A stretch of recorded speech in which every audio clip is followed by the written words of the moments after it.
Upang lalo pa nating maunawaan ang kaibahan ng distance at displacement, magbigay tayo ng iba pang mga halimbawa. Halimbawa ay ang owner type jeep na ito.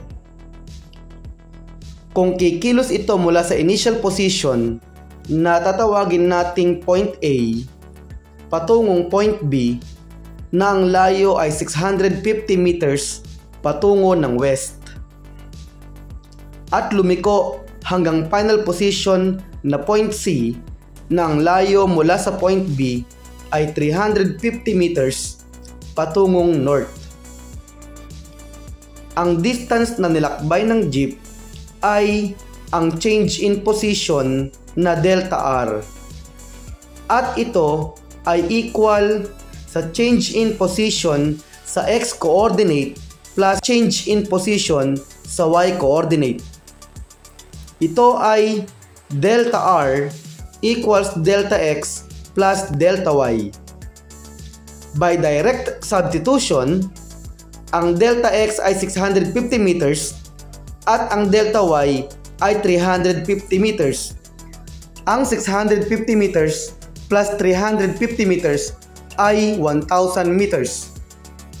Ang distance na nilakbay ng jeep ay 1.0 times 10 raised to 3 meters. Ang displacement naman na nilakbay ng jeep ay change in position vector na delta vector R.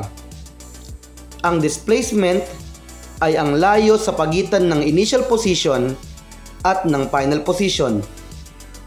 Upang masukat ang displacement na nilakbay ng jeep, kailangan nating isaalang-alang ang mga direksyon sa pagkilos nito sa bawat coordinates. Ang tatlong change in position natin ay ang delta x, ang delta y, at ang delta vector R na bumubuo ng right triangle. Ang displacement vector ay ang hypotenuse of the triangle. Kaya, matutukoy natin ang magnitude ng displacement vector gamit ang Pythagorean theorem.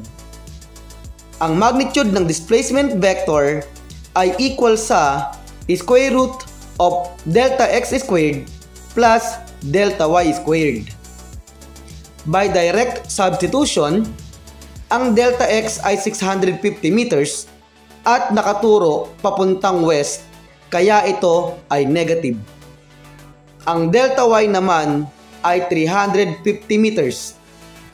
Ang square ng negative 650 meters ay 422,500 squared meter.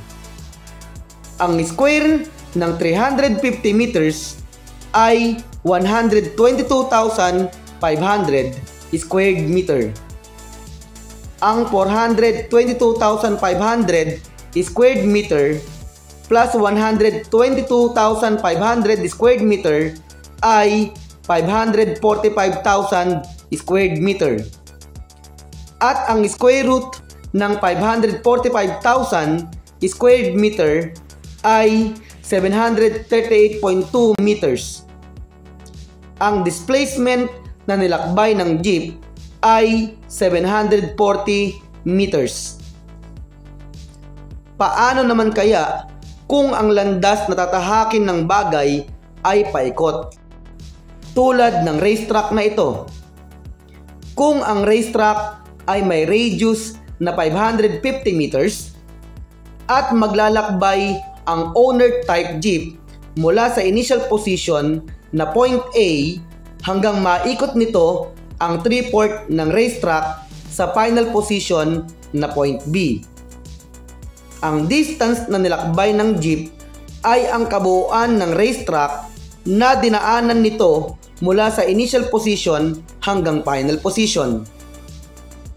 Upang matukoy natin ang distance na R, gagamitin natin ang mga given. 3/4 ng circular track ang nilakbay ng jeep at ang racetrack ay may radius na 550 meters. At dahil paikot ang racetrack, ang circumference nito ay 2 pi r. At ang bahagi lang na paikot ng racetrack na dinaanan ng jeep ay 3/4. Ang distance ay 3/4 ng 2 pi r. By direct substitution, ang r ay 550 meters. Ang 2 pi times 550 meters ay 3,455.8 meters.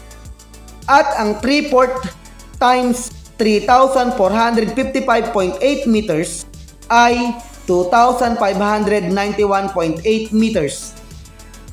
Ang distance na nilakbay ng jeep sa racetrack ay 2,600 meters. Ang displacement naman na nilakbay ng jeep ay ang layo ng initial position at final position. Upang matukoy ang magnitude ng displacement na nilakbay ng jeep, gagamitin natin ang given na radius. Pansinin natin na ang layo ng center ng circular track at point A ay ang radius ng racetrack. Ganoon din ang layo ng center ng circular track sa point B. Ito ay radius din ng racetrack. At pansinin din natin na nakabuo tayo dito ng right triangle. Kaya matutukoy natin ang displacement vector gamit ang Pythagorean theorem. Displacement vector equals square root of r squared plus r squared. Ang r squared plus r squared ay 2r squared. Ang square root ng r squared ay r.